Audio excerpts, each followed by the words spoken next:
Hello everyone and welcome to today's UKHC interview with Nick Davies. Nick is a psychotherapist, a hypnotherapist, a trainer and a speaker in the UK and Europe.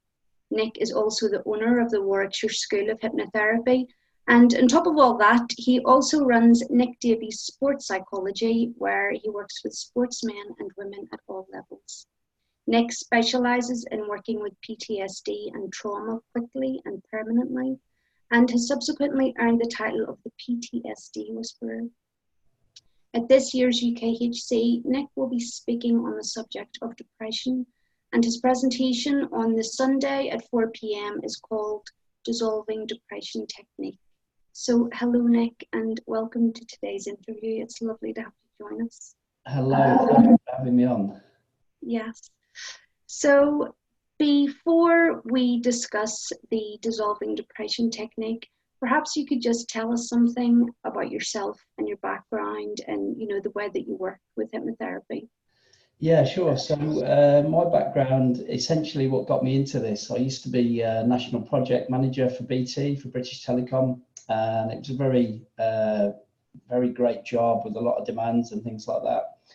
And one day I was working 60, 70-hour weeks, as you do, and got that kind of job. And I was moving house, I got gazumped, so I was splitting up with my girlfriend at the time, and I basically collapsed one day. And the next day I kind of developed anxiety and ended up getting depression and things like that. And it was a real kind of shock for me, because I was somebody that I never saw myself, I used to say I say to people as a joke, I'm indestructible. Yeah. And physically and mentally, nothing can defeat me. I was playing rugby at the time, and this changed my life. So what I did is I had the company that I worked for give me some counselling, and then I went privately for some stuff like that. And I didn't find it to be tremendously helpful for me, because at the end of like 30 sessions of counselling, I still felt the same. So I kind of went on a journey to kind of discover what works, what's the best for people, what are the quicker ways of doing things. So I'm on a kind of a journey in my life to try and find the best ways for the client to heal themselves. So Yeah. this is what led me to create the blast technique and the dissolving depression technique. I'm just trying to find more efficient ways and more client-friendly ways of treating these things. Yeah. So would you say then it was personal experience, Yeah. anyway, that led you to an interest in depression? Yeah, and the thing is as well is when you talk to other people, I mean, I champion men's mental health as well, everybody's mental health, but I think, being a boxing coach and being around the, boxers and rugby players and things like that, there's a kind of stigma with men who, we have this thing where just man up, just get on with it, and things like that. And that's certainly what made me collapse. And what I try and do now is, I'm talking on a radio station this evening about it, and I've been on the radio 4 or 5 times, and every opportunity I get to talk to people, especially young people, I say, look, if you are struggling, not just talk to somebody, but find the right people to talk to. Because what happened for me is my counsellor kind of said, you need to talk to people. So I carried on going out with my rugby mates, and I remember being at a bar, and I'd kind of given up drinking and everything, but I thought I'd still go out with my mates, this, that, and the other. And I remember my friend was singing a song, and it was, I thought he was talking to me, but it was a tune, and it's Fats and Smalls, and it says, hey, what's wrong with you? You're looking kind of down to me. And at probably one of the worst points in my life, I thought he was actually meaning it. And I said, I'm suffering with anxiety and depression. And then the bar cleared. So from that moment, it was a real low point for me, but obviously I've got through it, obviously, so I'm here now. But I thought, do you know what? I don't want anyone else to feel like that. So it's important that you speak to the right people. So what I try and do is I work with men, women and children, but I try and offer a kind of open and friendly surface to men who want to talk to somebody that is a kind of alpha male that's done boxing and rugby, and they can kind of connect to on that level. And I can say, look, I struggle with these things and I got through it, and this is how I did it. So that's my journey, in order to kind of try and connect with more people and help those people that probably wouldn't be people who would initially go for therapy. Yeah. So the dissolving depression technique then that you're going to be speaking about, I've read in the outline, it seems as though it's going to, it's quite a broad perspective on depression. There's lots in there, including the non-psychological aspects of depression, which I think sometimes gets overlooked. And that's the thing, is like, when you look at what the NHS provides, and I think the NHS does the best it can with the resources and with the systems in place. And I think sometimes, getting new things into the NHS, it's more often the systems that prevent those things rather than people. Yeah. And I've had experiences like that. When you look at what the NHS does, the first thing they do for mild depression is what they call watchful waiting. So they'll kind of, you'll see your doctor and they'll sit back and then they'll kind of see how you get on. And then they may recommend things like exercise, giving up alcohol, smoking, and healthy eating. And then when you get to mild and moderate depression, they'll kind of recommend CBT. And then moderate to severe depression, they'll offer talking therapies and antidepressants. And what I wanted to do is I wanted to add things into that can help people. I always say, if the NHS is the only kind of protocol you've got, that's great. But there are therapies outside of there, if you can go privately, that can help speed up that process. I mean, the two guys that were responsible for bringing cognitive behavioural therapy to the NHS, Layard and Clark, they wrote a paper in 2014. And this is why I kind of got involved in it for a lot of years. They said the first episode of depression is often triggered by an adverse event. So loss of job, breakup of a relationship, death of a loved one, or by chronic stress, ongoing financial difficulties and bullying at work. And mine, also working sort of 60 hours a week, I was getting bullied at work by some ladies, and being a kind of rugby player and boxer and this, that, and the other years ago, when I was being bullied by men, it was fine. I know how, men are just have an argument, this, that, and the other, but it was a completely different thing. So I kind of kept everything in. I didn't tell anyone about it. And my rugby playing friends were saying, just man up, this, that, and the other. And that's what led to my kind of collapse. And that's why it's so important to me. But the other thing is as well, is I've created something called the BLAST technique, which is probably one of the most efficient ways of treating PTSD or trauma. And there's a real link between depression and trauma. Mm-hmm. So what people don't realise is, a loss of a job, relationship, death of a loved one, the trauma and the grief that you feel there. And this is why I use my rucksack model, is we all have an emotional rucksack that we carry on our shoulder. When that's full, and mine was full to breaking point, is it spills out into anxiety, depression, mental illness, and things like that.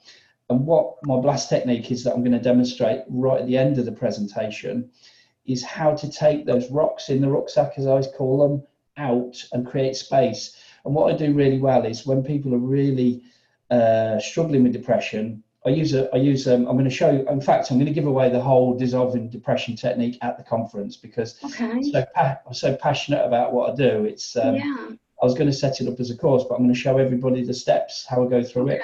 So there's a load of value in there. And really my drive is that the more people I can teach this to, the more people that we can get helped.